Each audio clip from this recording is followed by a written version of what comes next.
প্ৰথম কথাটো হ'ল ওয়াকফ সংশোধনী বিধেয়কখন সদনত উত্থাপন কৰিলে এপ্ৰিল মাহৰ 2 তাৰিখে। এই 2 তাৰিখে উত্থাপন কৰাটোই এটা ৰহস্যজনক কথা। এইটো আগতেও কৰিব পাৰিলেহেঁতেন বা পিছতো কৰিব পাৰিলেহেঁতেন, কিন্তু 2 তাৰিখে এটা সাংঘাতিক ঘটনা হৈছে। সেই ঘটনাটো হৈছে যে প্ৰধানমন্ত্ৰী নৰেন্দ্ৰ মোদীৰ বন্ধু ডোনাল্ড ট্ৰাম্প, যিজনক মানে প্ৰধানমন্ত্ৰী নৰেন্দ্ৰ মোদীয়ে যাৰ কাৰণে আমেৰিকাত গৈ নিৰ্বাচনী প্ৰচাৰ চলায়, অব কি বাৰ ডোনাল্ড ট্ৰাম্প, যিজন মোদীয়ে গৈ তেওঁৰ কাৰণে প্ৰচাৰ চলায়, সেই প্ৰধানমন্ত্ৰী নৰেন্দ্ৰ মোদীৰ নলে গলে লগা বন্ধু ডোনাল্ড ট্ৰাম্পে এইবাৰ ক্ষমতাত অহাৰ পিছৰ পৰাই যেনেকৈ ভাৰতীয়সকলক বাৰে বাৰে অপমান কৰি আছে। আপোনালোকে দেখিছে তাৰ পৰা ভাৰতীয়সকলক কেনেকৈ হাতে ভৰিয়ে শিকলি বান্ধি তাৰ পৰা মানে একদম অঘাইতং অপৰাধীৰ ধৰে শিকলি বান্ধি কেনেকৈ ভাৰতত প্ৰেৰণ কৰিছে, আৰু এই মোদীয়ে একো ক'ব নোৱাৰিলে। তাৰ পিছতো ভাৰতক বাৰে বাৰে হুমকি দি আছে। ভাৰতৰ পৰা যিখিনি পণ্যজাত সামগ্ৰী আমেৰিকাত যায় সেইবিলাকৰ ওপৰত তেওঁলোকে বেন লগাই আছে। আৰু এই 2 তাৰিখে ডোনাল্ড ট্ৰাম্পে ঘোষণা কৰিছিল যে 2 তাৰিখে ভাৰতৰ পৰা যোৱা পণ্য সামগ্ৰীৰ ওপৰত তেওঁলোকে টাৰিফ লগাব, আৰু টাৰিফ তেওঁলোকে 26% টেৰিফ তেওঁলোকে লগাইছে এই 2 তাৰিখে, এপ্ৰিলৰ 2 তাৰিখে। মোদীয়ে ভাবিছে যে এইটোতো সাংঘাতিক নিউজ হ'ব, যে মই মানে ডোনাল্ড ট্ৰাম্পক বন্ধু বুলি কওঁ, মই বিশ্বগুৰু, মানে ডোনাল্ড ট্ৰাম্পৰো মই গুৰু, মোৰ শিষ্য, এনেকৈ প্ৰচাৰ কৰোঁ। আৰু আজি ভাৰতীয়সকলক বাৰে বাৰে অপমান কৰিছে। ভাৰতীয় সামগ্ৰীৰ ওপৰত 26% টেৰিফ লগাইছে, যাতে ভাৰতে ৰপ্তানি কৰিব নোৱাৰে এই আমেৰিকাত। গতিকে এই কথাটোৱে যে ডোনাল্ড ট্ৰাম্পৰ বন্ধু হিচাপে মোদীক লজ্জানত কৰিব, এই কথাটো তল পেলাবলৈ এপ্ৰিলৰ 2 তাৰিখে তেওঁলোকে ওয়াকফ সংশোধনী বিধেয়কটো আনিছে, যাতে এইটোলৈ চৰ্চা হৈ থাকে সমগ্ৰ ভাৰতত। আমেৰিকাই যে ভাৰতক যে এনেকৈ ভলুকা বাস দি আছে, এই কথাটো যাতে চৰ্চা নহয়, মিডিয়াই ওয়াকফ লৈ ব্যস্ত থাকক। এইটো হ'ল প্ৰথম তেওঁলোকৰ ষড়যন্ত্ৰ। আৰু দ্বিতীয় কথাটো হ'ল যে এই ওয়াকফ বিলৰ জৰিয়তে তেওঁলোকে এটা অসাংবিধানিক আৰু অগণতান্ত্ৰিক সিদ্ধান্ত লৈছে। প্ৰথম কথাটো হ'ল ওয়াকফ সম্পত্তিটো আমাৰ কিছুমান মুছলমান লোকে তেওঁলোকে আল্লাহৰ ৱাস্তে দান কৰা সম্পত্তি। অৰ্থাৎ ইছলামধৰ্মী লোকসকলে বিশ্বাস কৰে যে মানুহ এজনৰ মৃত্যু হোৱাৰ লগে লগে তেওঁৰ নেক আমল বা পুণ্য কাম কৰাৰ তেওঁৰ ৰাস্তা বন্ধ হৈ যায়। কিন্তু যদি তেওঁ কিবা সম্পত্তি ওয়াকফ কৰি থৈ যায় বা কিবা মানুহৰ ভালৰ কাৰণে কিবা তেওঁ দান কৰি থৈ যায়, তেনেহ'লে তাৰ যিমান ফল ৰাইজে পাই থাকিব, কবৰত থাকিও তেওঁৰ পুণ্যটো লাভ কৰি থাকিব। গতিকে এইটো কাৰণে বহু লোকে, আমাৰ পূৰ্বপুৰুষসকলে তেওঁলোকে ওয়াকফ কৰিছিল। বহুত আজি ৰেজিষ্টাৰ্ড ওয়াকফ প্ৰপাৰ্টি আছে 9.5 লাখ একৰ ভাৰতত, আৰু আনৰেজিষ্টাৰ্ড বহুত আছে। এনেকৈ 50 লাখ বিঘাৰ ওপৰত ভাৰতত মাটি আছে ওয়াকফ সম্পত্তি, আৰু তাত বহুত মছজিদ, মাদ্ৰাছা, কবৰস্থান, ঈদগাহ, দৰগাহ, খানকা এইবিলাক হৈ আছে, আৰু বহুত ওয়াকফ প্ৰপাৰ্টিত অন্যান্য অনুষ্ঠানবিলাক হৈছে। গতিকে এই ওয়াকফ প্ৰপাৰ্টিবিলাকৰ ওপৰত এতিয়া চৰকাৰৰ চকু পৰিছে, কাৰণ তেওঁলোকে ভাৰতৰ যিমান ৰাজহুৱা সম্পদ আছিল এপদ দুপদকৈ বিক্ৰী কৰি চেছ কৰিলে। তেওঁলোকে যিমান 70 বছৰত ৰিজাৰ্ভ বেংকত যিমান টকা জমা হৈছিল সকলো টকা উলিয়াই খাই পেলালে। তেওঁলোকে আনকি LICৰ নিচিনা আৰু অন্যান্য এইবিলাক সব তেওঁলোকে টকা উলিয়াই চেছ কৰি দিলে। আৰু যিমান ৰেল ষ্টেচন, বিমান বন্দৰ বা অন্যান্য সব বিক্ৰী কৰিব পৰা যিমান আছিল, ৰেল লাইন পৰ্যন্ত, হাইৱে পৰ্যন্ত তেওঁলোকে বিক্ৰী কৰি চেছ।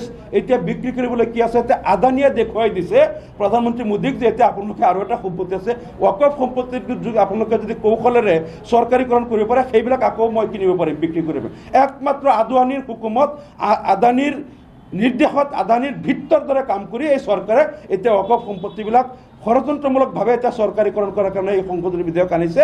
এইবিলাক 2 দিন পিছত চাব, এইবিলাক আদানী আম্বানীৰ ওচৰত বিক্ৰী কৰিবলৈ আৰু তেওঁলোকে বিচাৰি পোৱা নাই। মানে লুটা ঘটি যিমান আছিলে, মানে থাল বাচন বৰ্তন সব বিক্ৰী কৰিলে এতিয়া ওয়াকফ প্ৰপাৰ্টিৰ ওপৰত তেওঁলোকৰ নজৰ পৰিছে।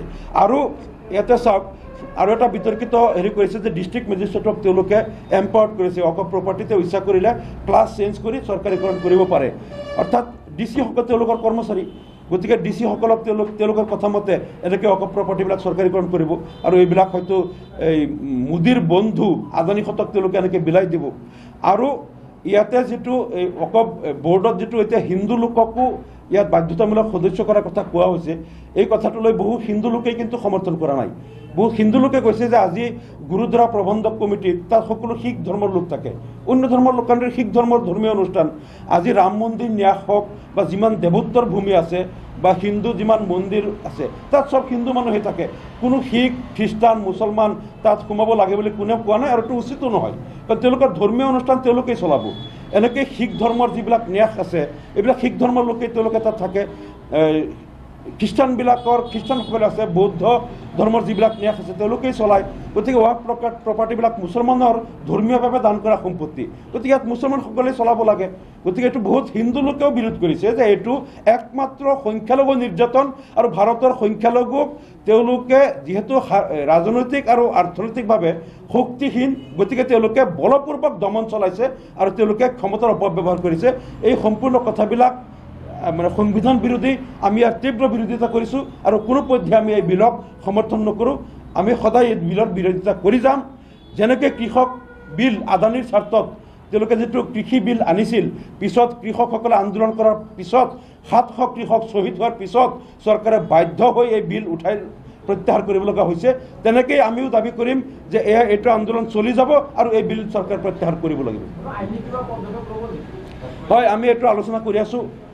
আমি উকিলসকলৰ লগত প্ৰয়োজন সাপেক্ষে সুপ্ৰিম কোৰ্টত যাব লাগে বা অন্য কোনো আমি আন্দোলনৰ পন্থা ল'ব লাগে, আমি সেইবিলাক কৰিবলৈ প্ৰস্তুত আছোঁ। পঞ্চায়ত নিৰ্বাচন ঘোষণা হ'ল আৰু অহা 7 তাৰিখে আমাৰ নগাঁও জিলাত পঞ্চায়ত নিৰ্বাচন অনুষ্ঠিত হ'ব, আৰু 11 তাৰিখে নমিনেশ্যনৰ লাষ্ট ডেট ইতিমধ্যে ডিক্লেয়াৰ কৰিছে। আৰু এইবাৰ পঞ্চায়ত নিৰ্বাচনত আমি পূৰ্ণোদ্যমে আৰু পূৰ্ণ শক্তিৰে নগাঁও জিলাত পঞ্চায়ত নিৰ্বাচনত অৱতীৰ্ণ হ'ম। আৰু আজি আমি আগন্তুক পঞ্চায়ত নিৰ্বাচনৰ উপলক্ষ কৰি নগাঁও জিলা AUDFৰ মুখ্য কাৰ্যালয় আজি আমি অপেনিং কৰিলোঁ এইমাত্ৰ, আৰু ইয়াৰ পিছতে আজি আমাৰ এখন নীতি নিৰ্ধাৰণ কমিটিৰ বৈঠক অনুষ্ঠিত হ'ব, আৰু আজিৰ বৈঠকতেই আমি আমাৰ ৰণকৌশল প্ৰস্তুত কৰিম। আৰু অহা পঞ্চায়ত নিৰ্বাচনত নগাঁও জিলাত আমি 18খন জিলা পৰিষদ সমষ্টিক টাৰ্গেট কৰিছোঁ, আৰু তাৰ লগে লগে এই 18খন জিলা পৰিষদ সমষ্টিত জয়লাভ কৰাৰ লগে লগে আমি 6খন আঞ্চলিক পঞ্চায়তত এইবাৰ আমি AUDFে দখল কৰিম। আৰু 6খন আঞ্চলিক পঞ্চায়তত আমি টাৰ্গেট কৰিছোঁ যে আমি 80ৰ পৰা 90জন AP মেম্বাৰ আঞ্চলিক পঞ্চায়ত সদস্য আমি এইবাৰ জিকাব পাৰিম, আৰু এই সদস্যৰে আমি 6খন আঞ্চলিক পঞ্চায়ত আমি সৰ্বশক্তিৰে দখল কৰিম। যোৱা পঞ্চায়ত নিৰ্বাচনত নগাঁও জিলাত AUDFৰ যি ৰিজাল্ট হৈছিল তাতকৈ এইবাৰ বহুগুণে উন্নত হ'ব।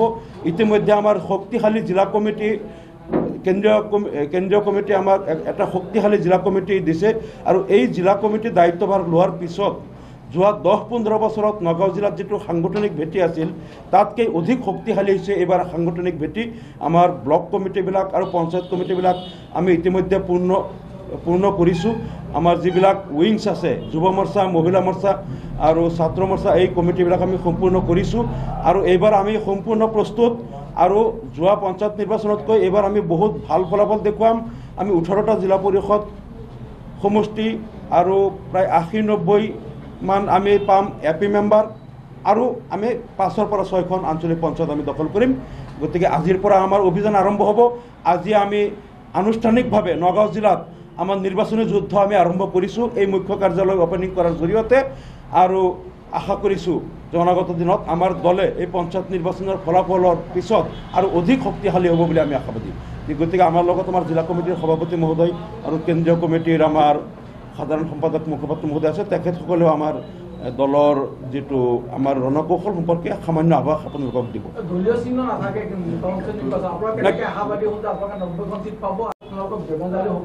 না, আমাৰ এই AP এই গাঁও পঞ্চায়তত যিহেতু দলীয় প্ৰতীক নাথাকিব, তাত আমাৰ কাৰণে একো সমস্যা নহয়। সমস্যা সকলো দলৰ কাৰণে একেই হ'ল, কাৰণ তাত আমিও ভাবোঁ যে ভাল যিসকল লোক আছে, জনপ্ৰিয় লোক বহু লোক আছে, তেওঁলোকৰ কোনো দলীয় এফিলিয়েশ্যন নাই।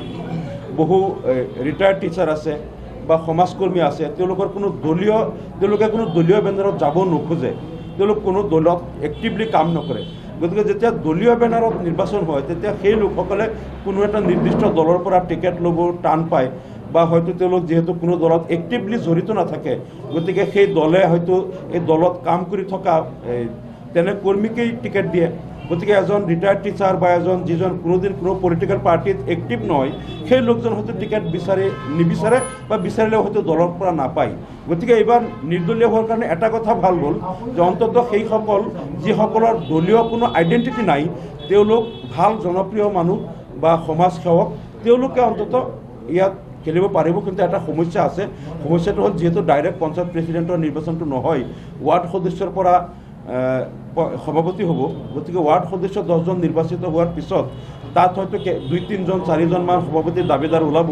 গতিকে তাত হয়তো আমি এটা আশংকা কৰিছোঁ এটা ৱাৰ্ড সদস্য কিনা বেচা বা কিবা ধৰণৰ এনেধৰণৰ এটা কিছুমান পঞ্চায়তত হয়তো এটা অৰাজকতা হ'ব। তথাপিও আমি আশা কৰিম যাতে ৱাৰ্ড সদস্যসকলেও তেওঁলোকে সুস্থ বিবেচনাৰে আটাইতকৈ ভাল আৰু দক্ষ আৰু জনপ্ৰিয় লোকজনকেই যাতে বনায়, তাত যাতে তেওঁলোকে কোনো ধৰণৰ আনফেয়াৰ মিনছ বা কোনো তেনেধৰণৰ টকা পইচাৰ লেনদেন বা এনেধৰণৰ কিবা প্ৰলোভনত যাতে ৱাৰ্ড সদস্যসকল নকৰে, তেওঁলোক সুস্থ বিবেকেৰে যোগ্যজনক যাতে সভাপতি বনায়, সেইটোৱে আমি আশা কৰিছোঁ। বিধায়ক সাহেবে পঞ্চায়ত নিৰ্বাচন সম্পৰ্কে আপোনালোকক যথেষ্ট ক'লে। আমাৰ সম্ভাৱনাপূৰ্ণ জিলা পৰিষদ সমষ্টি বা আঞ্চলিক পঞ্চায়ত যিকেইটা আমি পাম, সেই সম্পৰ্কে আপোনালোকক অৱগত কৰাইছে। তো এইবাৰ গাঁও পঞ্চায়তত যিহেতু ৱাৰ্ড সদস্য নিৰ্দলীয় হিচাপে প্ৰতিদ্বন্দ্বিতা কৰিব লাগিব, যিহেতু দলীয় প্ৰতীক নাথাকে, ইয়াত এটা আশংকা নিশ্চয় আছে যে হয়তো যিসকল নিৰ্দলীয়ভাৱে জয়লাভ কৰিব তেওঁলোকতো ইণ্ডিপেণ্ডেণ্ট। আৰু বৰ্তমান যিটো ৰাজনীতিৰ যিটো হৰ্চ ট্ৰেডিঙৰ যিটো মানে ছবি দেখা যায়, সেইটোৱে আমাৰ মনত এটা দুশ্চিন্তাত পেলাইছে যে মানুহখিনিয়ে সঠিক জেগাত ভোট দিয়াত অসুবিধা হয় নেকি।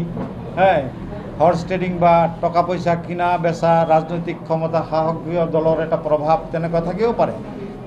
কিয়নো বিগত দিনত আমি এই বস্তুবিলাক আমি লক্ষ্য কৰিছোঁ। কংগ্ৰেছৰ দিনত বিশেষকৈ আপোনাৰ কাউণ্টিং হলত জিকা কেণ্ডিডেটক বা তেওঁৰ নমিনীসকলক কেনেকৈ মাৰপিট কৰি হলৰ পৰা উলিয়াই দিছিল, তাৰ আমি প্ৰত্যক্ষদৰ্শী।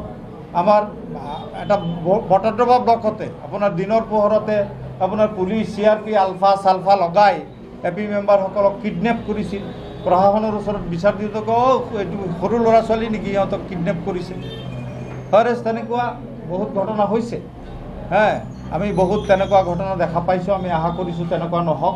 গণতন্ত্ৰৰ মৰ্যাদা ৰক্ষা কৰি জনগণৰ মতামতক সন্মান জনাই আগন্তুক দিনত পঞ্চায়ত নিৰ্বাচনটো কেনেকৈ নিকা আৰু স্বচ্ছ হয়, গণতন্ত্ৰৰ চতুৰ্থ স্তম্ভ হিচাপে সংবাদ মাধ্যমৰো যথেষ্ট ভূমিকা আছে। মই আপোনালোকৰ ওপৰত সেইখিনি আশা ৰাখিছোঁ যে আপোনালোকে এটা সক্ৰিয় ভূমিকাৰ মাধ্যমত নিৰ্বাচনটো যাতে নিকা আৰু স্বচ্ছ হয়, তাৰ বাবে আপোনালোকে মানে সচেষ্ট হৈ থাকিব। আমি এটা ভাল দিনৰ এটা আমি কামনা কৰিছোঁ। মুখ্যমন্ত্ৰীয়ে ঘোষণা কৰাৰ দৰে যেনেকৈ আমাৰ সমাজৰ যিসকল সমাজ সেৱক, সমাজৰ নামত যিসকল সমৰ্পিত ৰিটায়াৰ্ড টিচাৰ, প্ৰিন্সিপাল, ৰিটায়াৰ্ড আপোনাৰ আৰ্মি, এনেকুৱা ধৰণৰ বহুত মানুহ আছে যিসকল ডেডিকেটেড। আমি আশা কৰিছোঁ যে এইবাৰ যিহেতু দলীয় প্ৰতীকত নহয়, তেওঁলোক ওলাই আহক, তেওঁলোক নিৰ্বাচন খেলক, তেওঁলোক নিৰ্বাচিত হওক আৰু এই সমাজৰ গ্ৰাম্য উন্নয়নৰ গোটেইখিনি দায়িত্ব তেওঁলোকে হাতত লওক, সমাজৰ উন্নয়ন হওক, তাকে আশা কৰিছোঁ।